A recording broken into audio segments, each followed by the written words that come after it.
My name is Kristin. I work at the Virginia Zoo, and I am a keeper with our Asia team. Hello, I'm John Rossi. I'm a touring drummer with a passion for animal conservation. When I'm on the road, I spend as much time as possible visiting zoos, aquariums, and conservation organizations. Now, I want to share those places with you. I'll be talking to keepers, vets, conservationists, anyone who can help me in my mission of connecting my people to animals through their people. Join me on my Rossifari.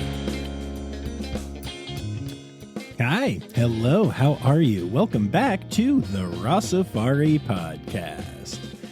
Y'all, I am so excited to be bringing you the first of what I hope will eventually be many episodes from the Virginia Zoo. Now, I have been a long time fan of this facility, but just my schedule and life didn't really allow me to get there until towards the end of last year, when I was able to finally connect and set up an interview. And y'all, what an interview it is. So we start off and we're going to be talking about some of the favorite animals of the podcast. They've got some red pandas and some binturongs there. And you're going to be hearing from Keeper Kristin all about those animals and some of the other stuff that goes on in their Asian section. And then we go through all of that interview, and then I get to go and hang out with some tapirs. And you're going to hear me get handed off to Jennah, who is going to talk us through our tapir encounter. And you'll get to hear the tapirs crunching on some crunchy snacks, and you'll get to hear all about that incredible species. And so, yeah, it's a really good time. And it's just fun to have two really cool guests on the podcast.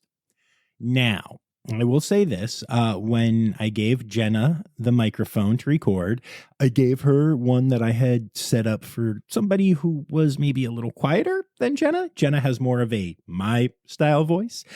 So I did have to play with the audio a little bit, and it's a little less clean than I like, but don't worry, you'll be able to hear it all. It's all fine. All good.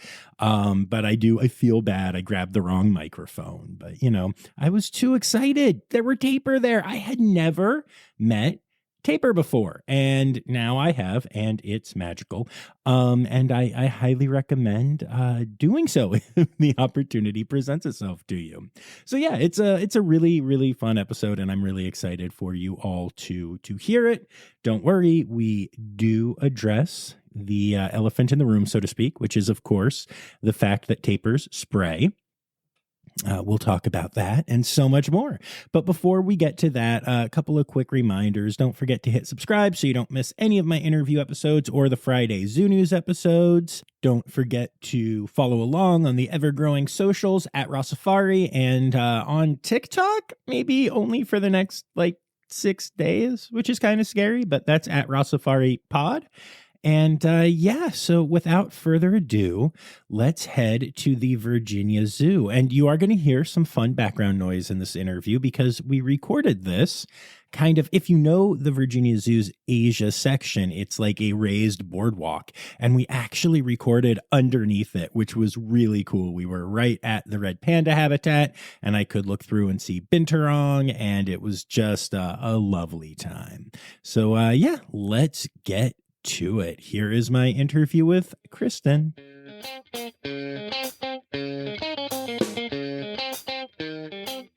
I have to start off with a kind of weird question about the zoo, but it's an important one.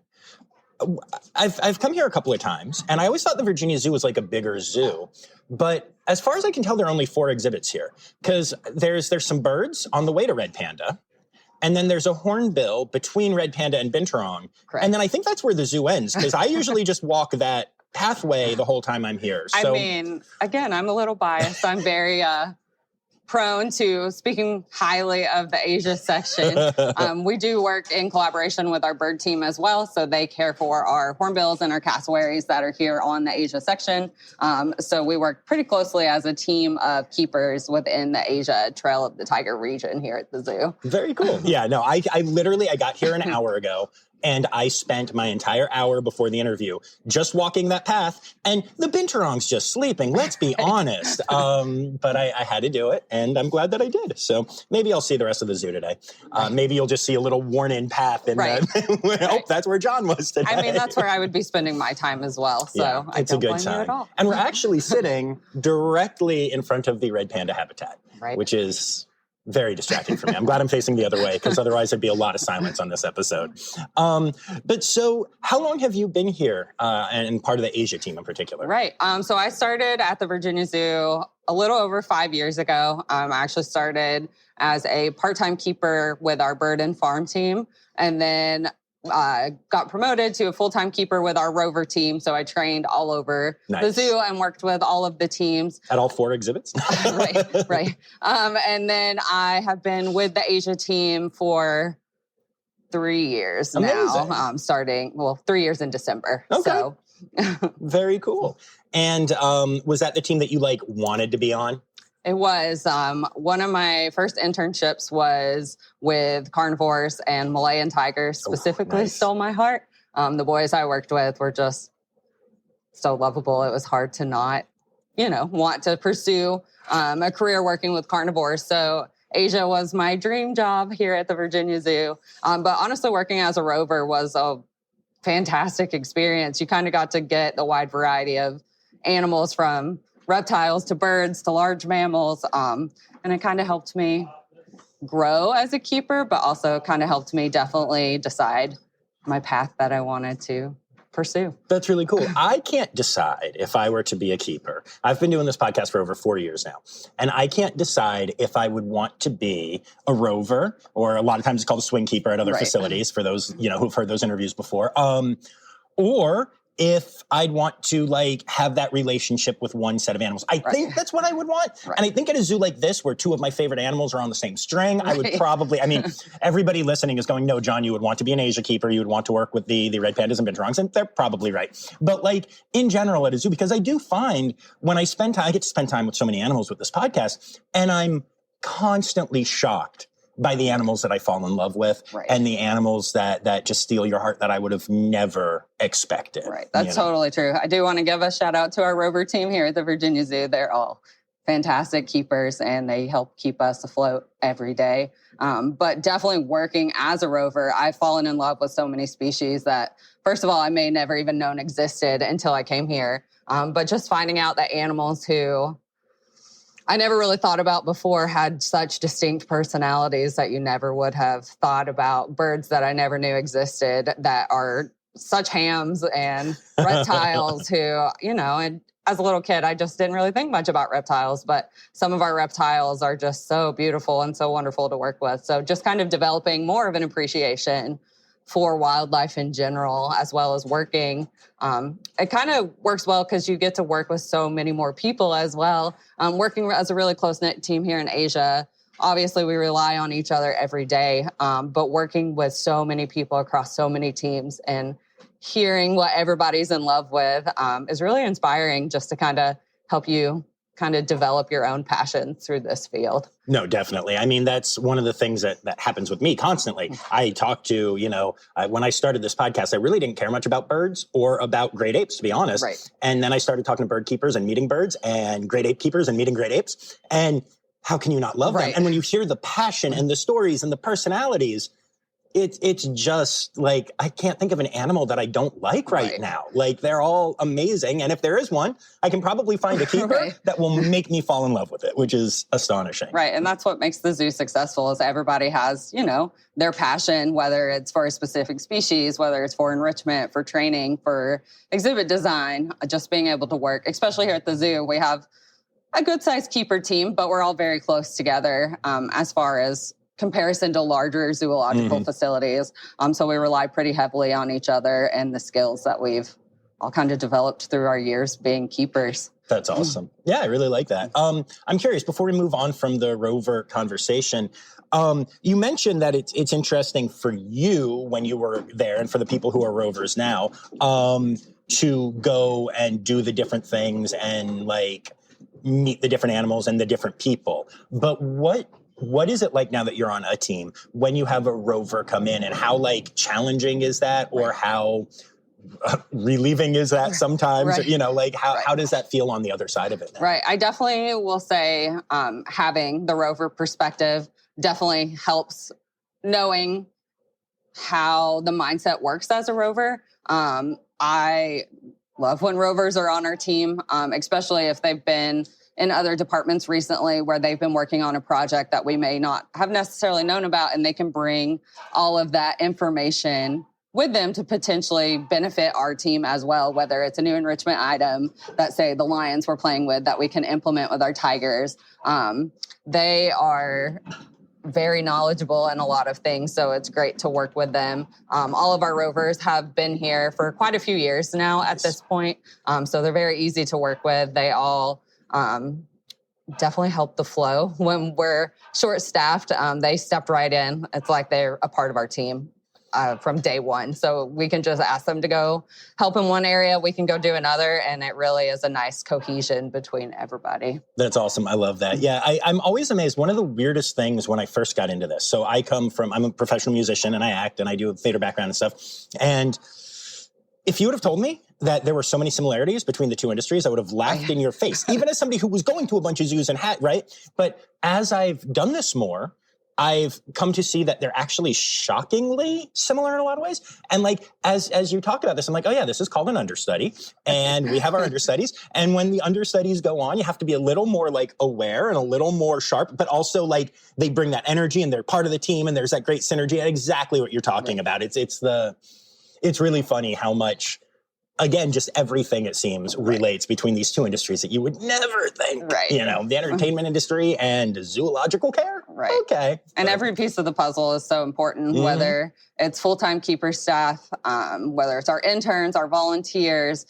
We work so closely together to provide the best care for the animals, to provide the best experience for the guests, to provide the best, I guess, mentality for all the staff as well. Knowing that you can trust every person on the team is very important, especially here at a zoo that is on the smaller side compared to larger facilities. Right. It's really important that all the cogs in the wheel fit together really smoothly. And I'd say we run pretty good, like a well-oiled machine here at the zoo at this point. So nice. That's awesome. Yeah, I've always loved this zoo. I used to think of it as a much bigger zoo than it really kind of is, as I've gotten to experience more zoos, just because it's so spread out. Right. And there are a lot of really big habitats and a lot of really good space for the animals. So I do tend to think of it as like, every time I'm here, as much as I joke about it being 4 exhibits, when I actually walk through, I'm kind of like, oh yeah, it's not like a huge zoo. It's just that there's a lot of expansive habitats, which makes it feel big, which is obviously great as well. And we have a lot of green space, which is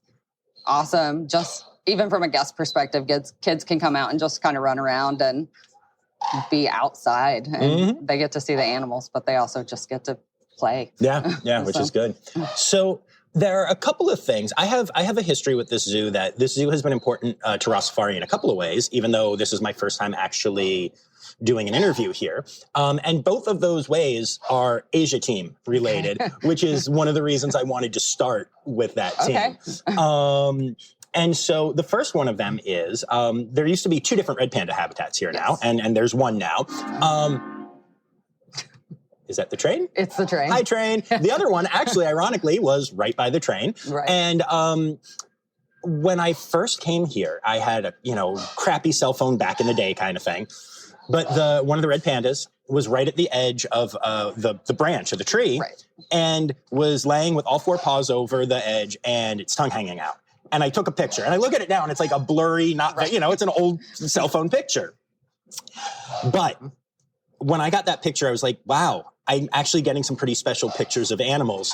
And it was one of the few pictures, along with a few other ones that I'd gotten on that tour, that made me start the Instagram, which then led to the podcast and everything. So it was like one of 5 pictures that inspired me to start all of this journey that I've been on. That's awesome. And so let's, because of that, and also because I love them, start off by talking about the red panda situation at the zoo. Yes. So I know you're a fan. I'm a fan. I'm wearing my red panda shirt. Well, nice. one of many. Tell me about who you got here. Right. So on exhibit right now, we have our female red panda, Natasha. She is 3 years old this year, so she's still definitely kind of on the younger side, which is great. She has a lot of spunk and personality. She does. She's so quick. Right. And our exhibit is really cool here. We actually renovated it a few years ago now, but the climbing structures that they have and the way our boardwalk lines up kind of puts you right at eye level with the red pandas, which is a little different than other facilities that I've been to, kind of where you're on the ground and they're above you. So it's a little bit more like you are being placed into their habitat, so you get a different perspective on what they're doing. Natasha is definitely, she's a little bit shy when you first meet her. When we have new keeper staff or new interns start, she's definitely kind of one to stand up at the very tip top of the exhibit and watch you. But as you develop a relationship with her and gain her trust, she is one of the best animals to work with. Nice. She gets really excited when she sees you come in. She's at the door to greet you the first thing when she sees all the staff walking down first thing in the morning. And she is really into training. So we have a really great bond where we can ask a lot out of her and have kind of that respect between the two of us that we work very well getting her to kind of move around the exhibit and show off her skills the best that we can to guests who are watching. That's very cool. Yeah, I love the habitat design. As a matter of fact, I snapped a photo of it immediately, even though there was no panda in the photo, just because I think it's really funky. And then in my time hanging out here, I did see Natasha exploring all of her climbing. Yes.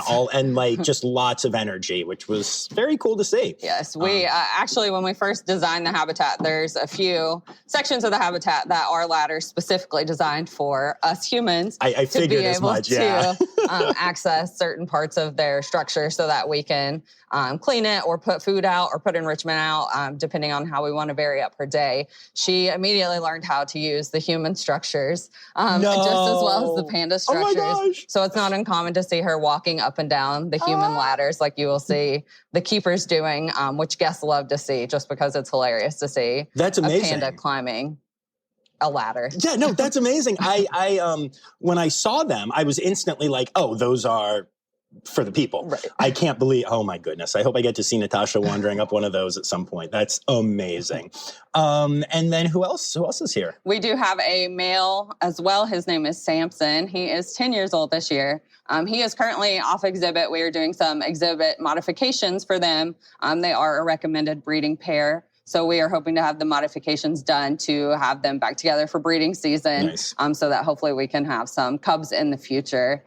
So they are currently separated, but we're, like I said, we're pursuing that hopefully and having it done by the late fall, early winter so that they're together for breeding season. Have you done introductions yet, like at all? They have. Okay. They have been introduced. They, for the most part, are pretty tolerant of each other. Natasha being 3 and Samson being 10, they definitely have a little bit of a different energy level. Age-wise, the biggest thing is they like to kind of see who would get the first access to the air conditioning once the sun started coming up in the morning. But they do really well together. We're very hopeful in the future.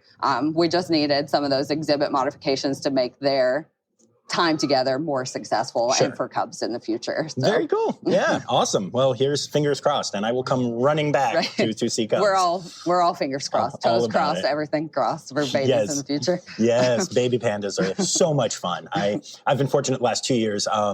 Last year, the Greensboro Science Center had some cubs, and this year, Seneca Park Zoo has some cubs, and I've gotten to spend time with them, and awesome. They are just ridiculous creatures. Like red pandas are ridiculous, but like the cubs are insane. Yeah, no, very cool.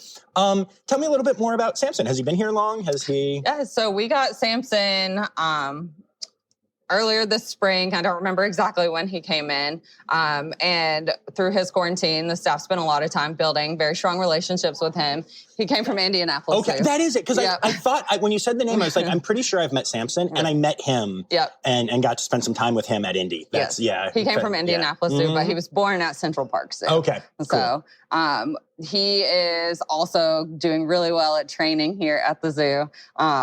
He is a huge fan of his training produce. Every time he sees us coming with our little training cup, he's like ready to go and at the door, like, yes, they're here with my snacks.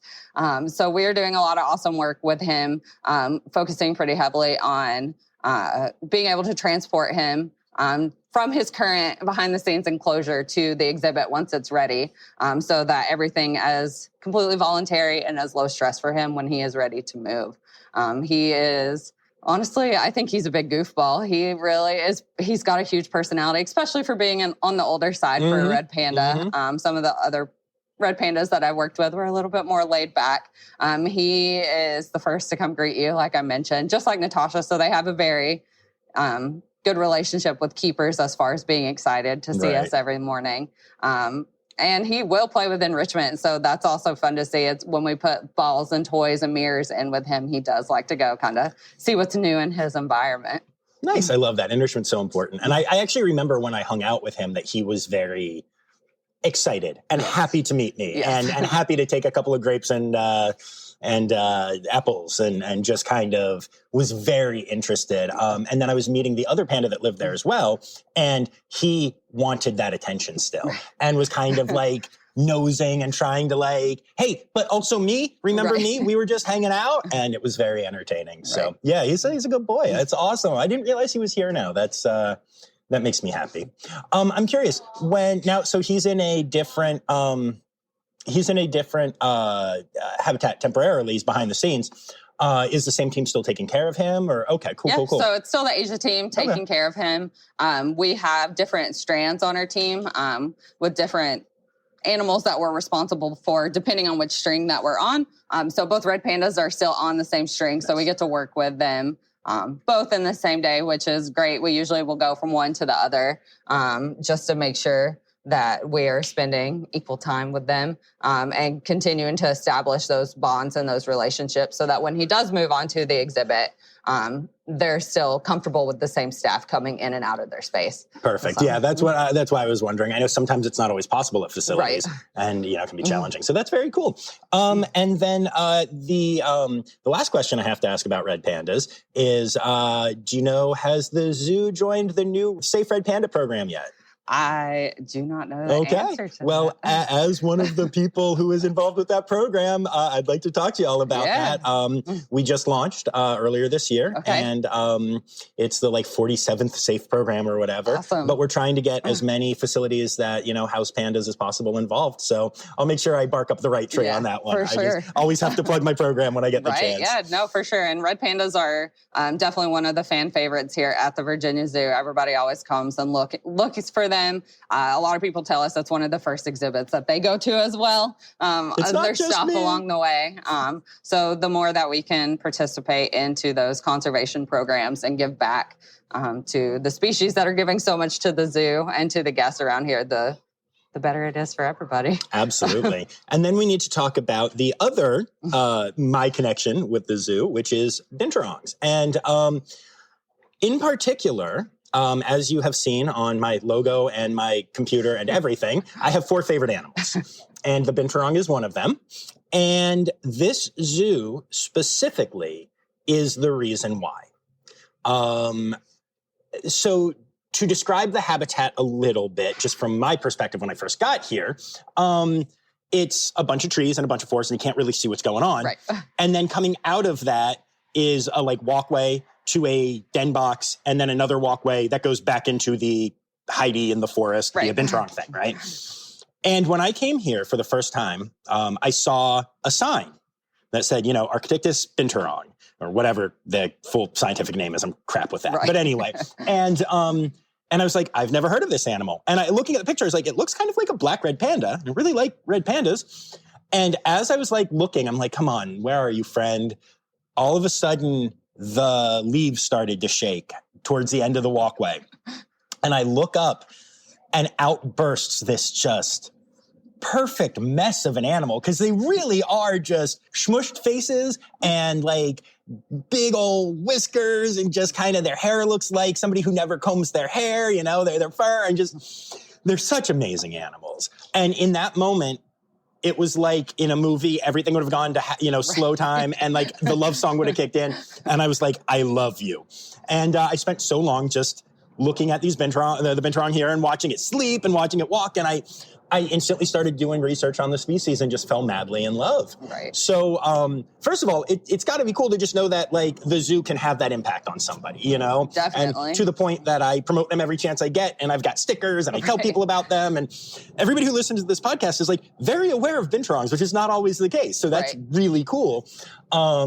But yeah, so you have to tell me about your old man, and then also talk to me about the habitat a little bit. Yeah, so just to kind of play off what you said, we do have, I feel like, some pretty unique species here at the Virginia Zoo that a lot of people aren't aware ever existed in nature, our binturong definitely being one of them. The way our staff area works is a lot of our keeper area is directly below the boardwalk where the public is, so we're constantly hearing what they're saying, and the amount of people who have never seen or heard of a binturong, but instantly fall in love with him and have this ginormous reaction in the same way because he's adorable and who would love him, is very impactful as a keeper, kind of knowing that you are introducing people to an animal who's both unique and interesting and kind of developing a passion for animals that they may not have ever known existed. We have a lot of kids tell us that Tassoc is one of their favorite animals just because he looks so cool compared to some of the more traditional animals that you might see in a zoological setting. So when our binturong, his name is Tassoc, and he is going to be 24 years old in January. So he is definitely, as you said, old man is correct. Whoa, So I knew he was older, but wow, that's really old. Yes, he is definitely one of the oldest binturongs in at least the SSP program in AZA zoos in North America. So wow, we feel very privileged to work with him. That's amazing. Every day. You honestly wouldn't know, though. He still maneuvers his exhibit like a young pro. Like you said, our exhibit is a little bit unique compared to other binturong exhibits I've seen around North American zoos. One in that it's an open top exhibit, which a lot of binturong exhibits don't necessarily have the same open top, and that allows us to have a lot of foliage that grows within the exhibit. It provides a little bit of a natural forest look, like you mentioned. The posts and his hidey holes kind of weave in and out of the trees, so it's great to kind of simulate that forest environment that they would live in, but also give him enrichment because the trees are always changing. One of his favorite enrichment is when our mulberry trees start to bloom their mulberries. It's a wonderful snack for him. Nice. He loves munching on the berries as they grow. But also the huts that he sleeps in are pretty up close and personal with the guest. And again, you're at face level with them kind of up in the trees. So it's a different perspective than what you might see in other facilities. And you get a great look at him from all different angles, whether he's actively climbing, taking a nap like binturongs like to do, or walking around on the ground using that kind of flat-footed bear walk that they like to amble along. So you kind of get a look at all the different levels that a binturong would be living out in the wild. Yeah, it's really amazing. It's still, I think, my favorite. I know it's my favorite binturong habitat that I have seen, and I've seen a lot. It's very cool and very. Yeah, it's like you said, you feel like you're there. Right. Like even the other ones that are higher up usually have mesh or something, or even just like really reflective glass or something that makes you very aware that you're not with the binturong. Right. Whereas here it's just like, you can't reach out and touch, which is good, but it kind of feels like you could. Like you definitely can't, but it does have that vibe. Almost of like, immersive. Yeah, it's really cool. Exhibit. Yeah. So. And it's actually a mixed species exhibit. It is, because he's in there with some cranes, right? Yes, we have our two Saurus cranes that live with him, Sally and Ichabod. They previously lived in an exhibit next to our red pandas, but with the way our exhibit is laid out, we wanted to introduce the mixed species concept so that we could utilize the space that we had and kind of show a little bit more of a representation of how they would cohabitate with the animals out in the wild. So our cranes spend a lot of time on the ground. Tassoc spends a lot of time up in his climbing structure in the trees. So it fills up the space of the exhibit and gives people a more, again, immersive experience on the different types of animals that they would find within that environment in the wild. How long did it take him to learn to sleep through the crane calls? Because goodness, they are loud. And he does. Right. I watched him do it. He is a very chill and laid back old man. I think having the age on his side, he has experienced a lot of sounds, a lot of life at the zoo. So I don't think a whole lot really startles him at this point. Honestly, when we put the cranes in there, it was like they had been together for their whole lives. The cranes were kind of like, oh, hey, how are you? And the first time Tasek walked down, he has to shift on the ground to go into his holding enclosure. He just kind of walked by them and kind of gave, the head nod like, hey, and then just kept going. So they cohabitate. They actually cohabitate very well together. That's really cool. I like that a lot. That's awesome. Ask the guests about the screaming of the cranes, though. That takes them a little bit longer. Most people will hear them coming and kind of run over to see what's making the noise, or you'll get the people fully immersed in staring at Tasek, and the cranes will start vocalizing, and you get a kind of very visceral reaction from people because they're so loud. They are. So it's kind of a great all-around experience for the senses being in the exhibit with the binturong and the cranes. Yeah, no, that is really cool. I was at Red Panda when the cranes and binturong started going off. And I ran over because I was like, Tasek's asleep and now he's awake. So I can at least get like a good face shot. And then I was just cracking up. But all of the people that were there were like, what? And then looked down and realized. And I was very entertained, but mainly just by the fact that, like you said, all the humans were heads jerking around and Tasek was just out. Right. Yeah. I will see that face today. I'm determined, but we'll see. But so very cool. Are there any other animals on the string that you'd like to feature or talk about? So we're very excited here at the Virginia Zoo that we had just had the recent birth of one of our baby Bornean orangutans. And she actually, we just had her official naming debut. Her name is Poppy. And she was born June 29th. So she is just over 3 months old now. Nice. She is a great conservation story for our zoo and for our younger orangutan pair. She makes the 5th orangutan to add to our group here at the Virginia Zoo. So she is adorable. She's growing into her personality. Our mom, Dara, is a pro. She takes her right up to the windows and let guests get a up close and personal look at her, and is very comfortable with staff and guests getting kind of a good view of the baby and kind of seeing what it's like to be an orangutan mom and orangutan family as they kind of grow up and experience life. That's really cool. So what's she like so far? What's this personality that's developing? So we as a team, we kind of joke that one of Dara's defining features is her crazy hairdos that she wakes up with every morning. And Same, Poppy, by the way. Poppy is already kind of following in her mom's footsteps with some fun hairdos. She is very expressive as well. As we train with our orangutans, she is always watching what we're doing. She'll kind of crawl over Dara to get closer to see what the keeper staff are doing. We're very grateful that Dara, obviously we've worked very hard to build strong relationships with all of our great apes here.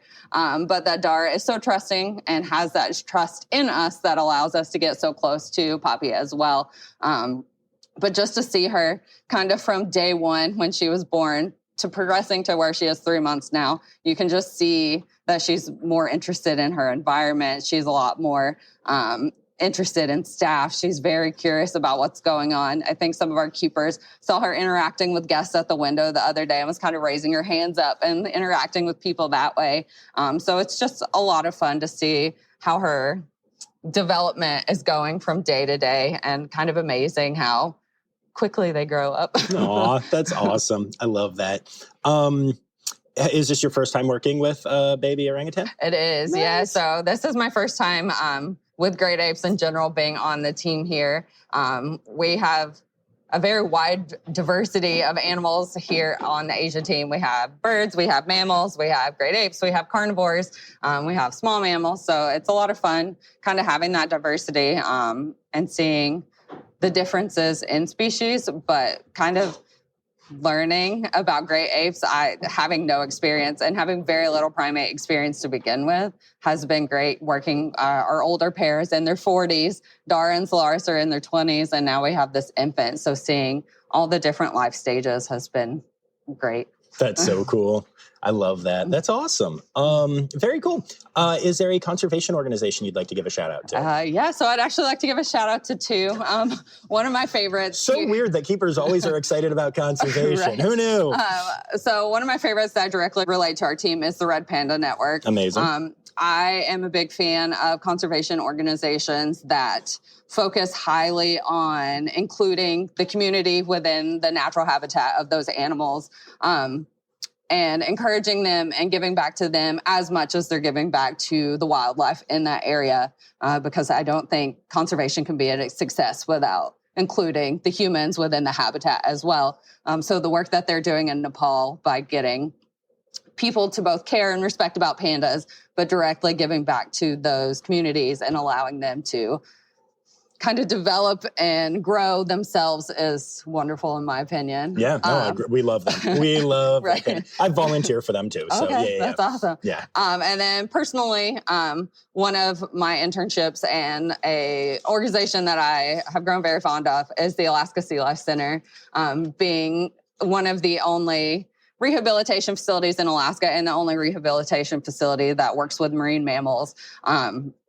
I think they're doing a wonderful job. And obviously with the recent news of their walrus calf that they were rehabilitating, they have grown very popular in media, but they do so many fantastic things for so many species behind the scenes that I think most people don't even realize outside of that charismatic kind of megafauna that they get in. Right. So they have kind of instilled a love of rehabilitation in me that I didn't have before, because I was always so focused on being a keeper that I didn't necessarily think as heavily about the hands-on impact with wildlife. Sure. So being a rehabilitation intern there was a wonderful learning experience. But again, they give back to the community and just give back to the state as a whole of Alaska. So I think they're a great conservation organization to shout out as well. Nice. Very cool. I love that we currently have somebody running above us, a plane going, and sirens. It's like, at least we made it to the end of the episode before the entire world blew up sonically. Right. The cranes will get going soon, don't worry. Oh my goodness. And then, yeah, it is time. It's time now, don't you know? We've come to the end of the show. But there's one tale left to go. You're gonna laugh and say, oh no. It's time for the Rossifari poop story. Okay. So obviously being a keeper every day is a little bit dirty in different ways. It's hard to kind of have a specific gross factor. I feel like I'm pretty immune to a lot of gross things at this point. But one of my earliest memories is being an intern at the Sea Life Center. When we had baby harbor seal pups come in, we would have to make formula for them. And as they aged, the formula would increase in percentage of fish that you were kind of mixing into the slurry. And I remember prepping a batch of slurry at one point and just totally kind of wiping out and spilling it all over myself. And that smell just kind of sticks with you throughout the day. So it's not necessarily your traditional gross. Oh, it's gross. Zookeeper No, story. that's good and gross. Yeah. But the smell is one that both sticks with you, but I also kind of think back on fondly at this point because of the memories that it came with. So yeah, that's fair. Very cool. Well, thank you for taking the time to do this. Thank you very much.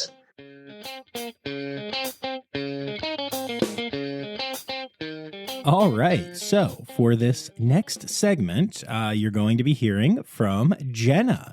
But before we get to Jennah, Kristin actually walks me down to the tapirs, and so you're going to hear us kind of discussing what that walk looks like, and you're going to get to hear some of the animals that are in the Asia section at the zoo, so enjoy. There they go. Perfection. So that is the weirdest red panda call I've ever heard. So they actually used to live where the white napes are. So Okay. they lived on that side.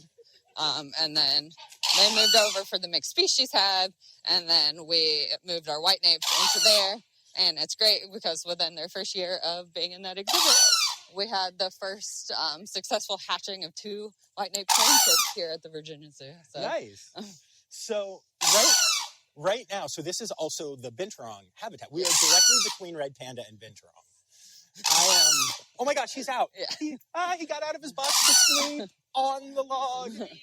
He's such a good boy. Okay, yes, we get it. We got the audio. We got what we need. So the one closest to us right now is our female Sally. And the one that's a little bit kind of standing back and watching what's going on is Ichabod. Okay, nice. And so, white naped cranes. Yeah, Saurus cranes. Oh, Saurus cranes. Yep, the white napes are by red panda. Gotcha. See, I'm not great at burbs. I like them, but I'm not great at them yet. And yeah, anyone who questions if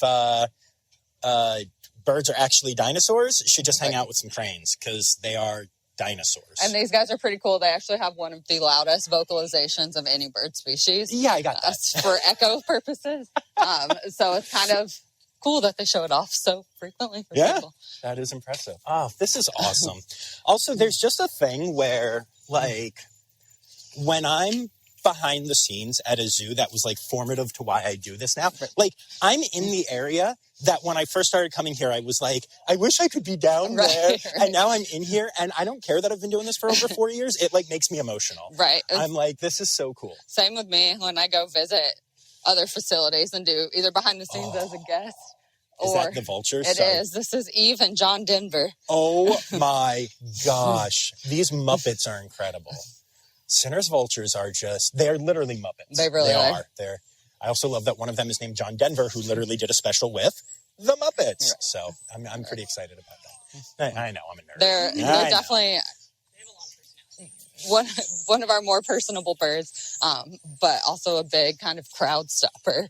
We have our Malayan tapirs directly in front of them, but people will often stop and kind of look around the tapirs to see what the big bird is in the background. And our bird team does so many cool things with them for like training and kind of getting them prepped for potential breeding in the future. So nice. That's so cool. I think they're going to love their new habitat. It looks really cool so far. Like I was a little sad to see it's not panda anymore, just because I have that experience there. But I think that when I saw what it was going to be, I was like, ooh, that works. That'll be good. And y'all feed, so we're walking through a bamboo forest basically right now. So do y'all feed like bamboo from back here? We do. Okay, yep, nice. We cut all of our bamboo daily for the red pandas. And then obviously a lot of our Asian animals here really enjoy bamboo as a treat. So we will give it out as browse to a lot of the animals, both here in Asia and across the zoo as well. Right. That's amazing. And then this is our kind of guest interaction area for our Malayan tapirs. Very cool. They're kind of ready to go. Hello. And this is Jennah. Hi, Jennah. How are you? I'm John. Nice to meet you. Love the shirt. Thank you. Can I give you a microphone? Is that allowed? Is that okay? Cool. So I have wanted to meet tapirs forever, and since I started doing this podcast, and the opportunity just hasn't presented yet. It almost did a couple of times. One time, the hoofstock and team that I was friends with got in a fight, and so I ended up not getting to meet them. So this is kind of a dream come true. It happens. Well, I'm glad that they both woke up and came over. I hoped if I brought all the snackies. All right. So, I smell tapir.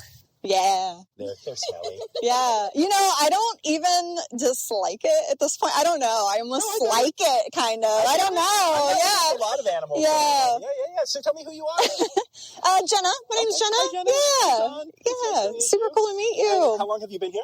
I have been full-time here since early 2016. Okay. Very cool. And tell me about who we're meeting. So we have Sonar and Soraya. Our two.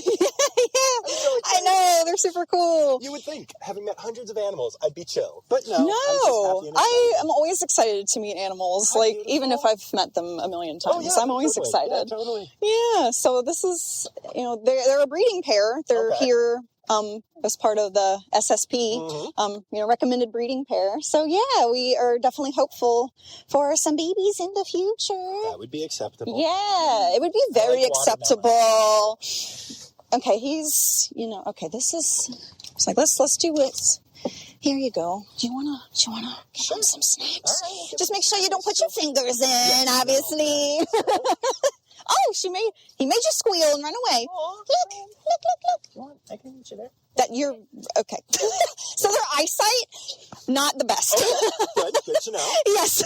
Oh my goodness. Yeah, they have really good hearing, very good sense of smell. Okay. Probably guess based on that nose. Yeah, so tell me about that, the nose in general. Yeah, it's really cool. All day long, I hear people call them elephants and anteaters. That's probably like the two biggest things, which I guess I kind of can see because of the long nose. The proboscis. Yep.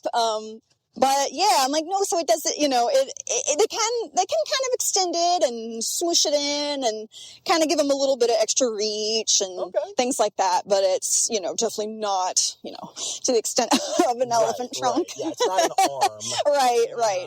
But they definitely do kind of use it to kind of get a little bit extra reach. And these leaves, you'll notice all the trees in here have fencing around them. These guys love to eat leaves and branches, and she would eat this whole tree if she was able to get to it. So we have fencing around all the trees. She can put it away. That's amazing. Yeah, come back. I was like, at least someone will stay with us the whole time, I'm sure, because we like food. So yeah, they're herbivores. They don't eat any sort of meat things whatsoever. And we've got some alfalfa here. They get Timothy hay. Obviously, they graze a bunch on the grass. All the trees in here are edible. So if anything, kind of reaches down, if they can reach it, they can snack on it. That's fine. We'll cut some browse from around the zoo too. Our botanical garden down the road actually has a bunch of plants, and we get a lot of donations from them too when they trim a bunch of things. So yeah, all kinds of stuff like that. They also get a special herbivore grain similar to what the rhinos, giraffes, and other guys eat. Is that like a pellet form, or is that? Yeah, okay, yeah. So like leaf eater biscuity type thing. Yeah, this is like little pellets, and they just eat all that, and then obviously fruits and veggies, mostly used for training.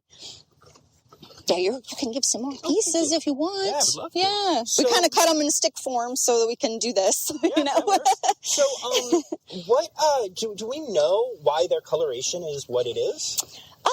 It's kind of theorized that it's like a camouflage kind of thing, which sounds kind of crazy to say that like an animal this big would be hard to spot. But I will say that when they're laying down, like against the fence, the amount of people that walk past and don't actually see them like laying there, because they can kind of just look like a rock, basically.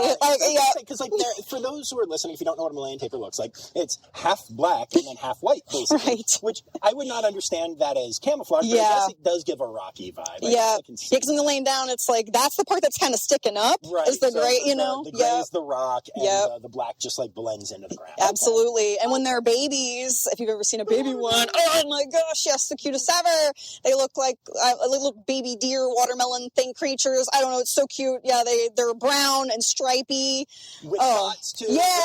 It's so cute. I got to see Don Taper at San Diego when he was a baby before going off to Nashville. I cannot wait to have a baby. Yeah, no, it's the best. I will come back. Yes, we have all the hope in the world. He just turned 3 in March, which is sort of like the age of maturity. So he, when they were introduced like a year ago, he's still a little young. But she's 6. She just turned 6. He's 3. So yeah, man, we're, prime age. We're feeling good about it. They love each other. Their introduction to each other was one of the smoothest I've ever been a part of. Nice. I mean, animal intros are one of the more stressful parts of the job. Sure. It's exciting, but it's also really, really scary. But theirs was like beautiful. They just kind of ran in a circle and squealed and were excited. And then it was like, okay, like they were just fine. So I love that.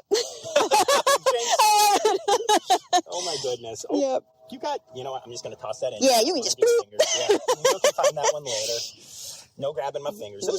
I know. Look at those teeth. You're like, wait, you're like a leaf eater? What? Yeah, they have some pretty gnarly teeth. So this is an animal that it's a protected contact animal. Mm-hmm.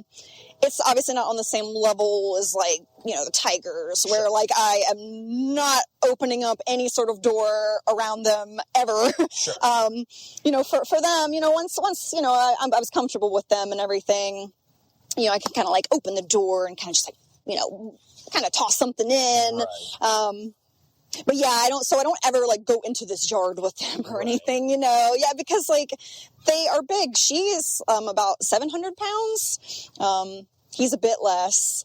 So, that's a big animal, and they can be a little flighty. They can kind of like if a lawnmower goes by, she's just like you know. Right.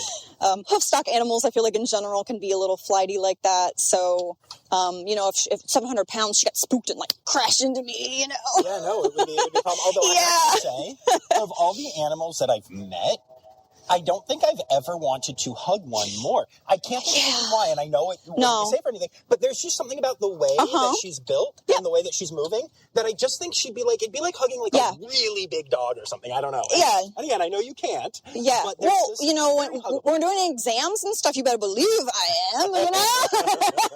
I'm like, I'm getting in there.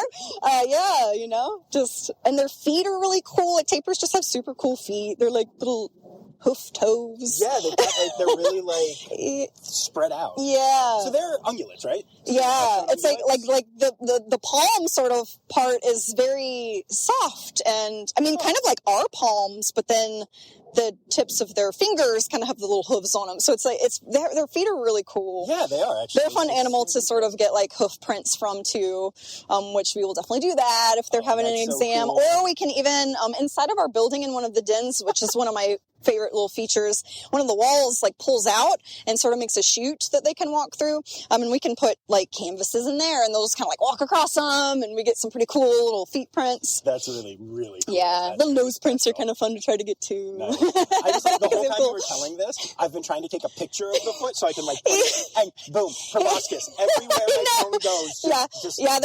Pictures of them is not they're not easy to get, but they're still cute pictures. It's maybe not what you're trying to get a picture of, but aiming for the foot. Yeah. Oh, there we kind of go. It was only a little bit blurry. Yeah, because they're just like, what you doing? What's there? Yeah, that was really funny. And they have some, those teeth are pretty wicked. So I definitely don't ever get bit by those. No. But yeah, I think they're cute. They're very cute. They're cute in their own way. I think so too. Yeah. I got like personally offended when I heard somebody walk by and say that they were ugly. I got offended. Well, yeah. I think they're very cute and an animal that a lot of people, they're another cool animal. It's just like, a lot of people don't even know what they are, first of all. You know, you kind of walk past and you're like, what the heck? All the time I hear about them, too, when they see the sign, I think that they're thinking they're going to be like, I don't know what size, and then they're like, whoa, like that thing is huge. They are not small. I'm like, nope, they're not small. I'm like, yep, she weighs 700 pounds, and they're always just like, whoa, So cool. Yeah, they're very big. Oh, you're so sweet. He's a little on the small side, but still, they kind of say like, between 500 and 700. Right. Big. That makes sense. Yeah. Oh, and then when I tell people that they're like related to rhinos and horses, it's like, what? That's so funny. No, they're not actually anteaters, believe it or not. Yeah. No, weirdly enough. Weirdly enough, yeah. Like they actually don't eat ants. Oh, do you want some branches? Ooh, we like these browse? too. Yeah. Wax myrtle is very yummy. Oh, goodness. Very good. Yeah, alfalfa today is just not hitting, I guess, but that's fine. So I was like, I bring all the things. I don't know what you're going to be in the mood for. Oh, so cute. These guys also swim a lot too, which is really fun. It's kind of like we're getting into fall, right. So the weather's cooling off a bit, but in the summer they are in the pool a lot, really cool. And it's really, really cute. They like fully submerge, under there. Like the proboscis is like snorkel. Yeah, she's always very graceful when she comes out of the water, but when he comes out, it's just kind of and like bubbles everywhere. And he's a big goofball, but yeah, it's really cool, and like they'll like squeal. They make a lot of really cool vocalizations that I cannot even begin to replicate. But you want to try? They just do a lot of like really high pitched noises, which is also kind of funny. Like an animal that's this big, something so like squealing, and it's really cool. That's like on a drizzly like summer day, they just wee wee and just running and like literally like frolicking in the rain. I just love it. It just makes me so happy. That's so cool. And when she's flirting with him, she's just squealing and like butting into him. She's a pushy lady. She knows what she wants. Nice. Oh my goodness. I know. Oh, he's so good. Good snacks. You devoured that. Loving that browse. Yeah. I like the wax myrtle too. I think it smells so good. Nice. Have you tried it? I have not tried it. I've tried some of the animal food, you know? Oh, yeah. Just gotta see. I think we all have. I mean, I've tried some biscuits and stuff, yeah. Because people ask me how they feel, too. Yeah, It's kind of coarse, I guess. But, like, there's actually way more hair than you would expect, too. Like, they kind of shed a lot. Okay, interesting. and, like, when you rub on them and stuff, like, you know, you definitely will get a little messy. For Soraya, too, like, obviously food is super motivating, but, like, tactile. She really likes to be scratched. Oh, nice. Which I love. Sometimes that's even more reinforcing than, like, feeding. If you just kind of, like, you know, we have, like, rakes that we'll use to sort of scratch. And, I mean, when I tell you that, like, the eyes roll back and they just will, like, collapse. And it's the cutest. Aw. I love it. That's so cool.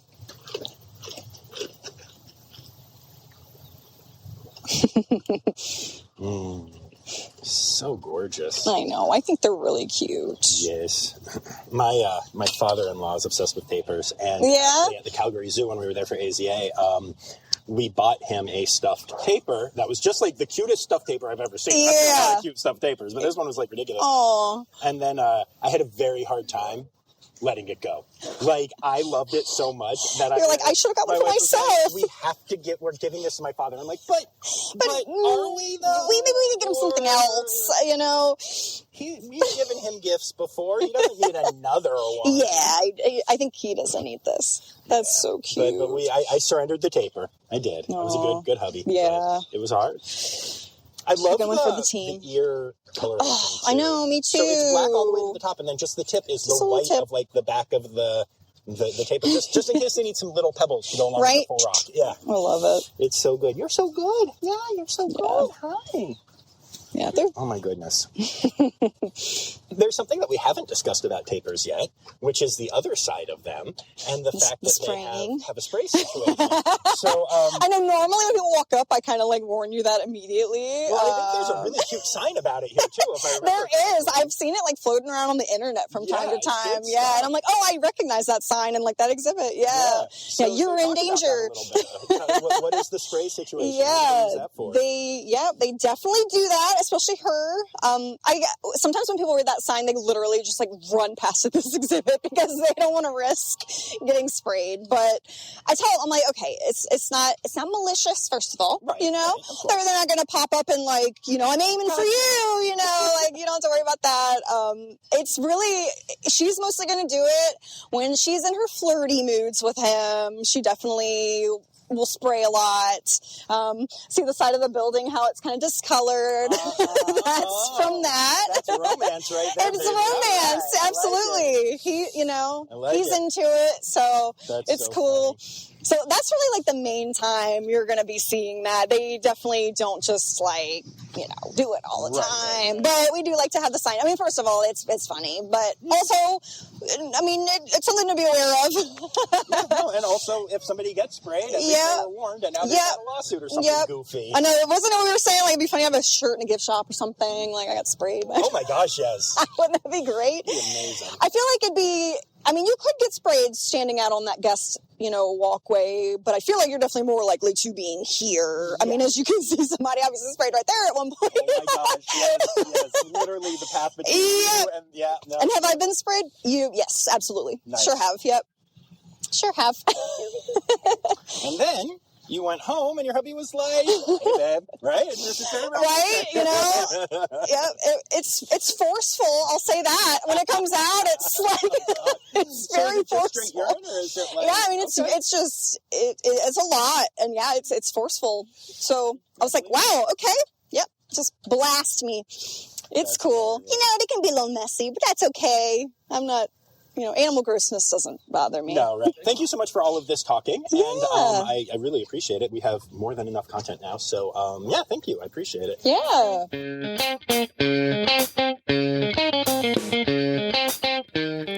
not gonna lie, y'all, the Virginia Zoo was one of my bucket list zoos to get on this podcast from right when I started it.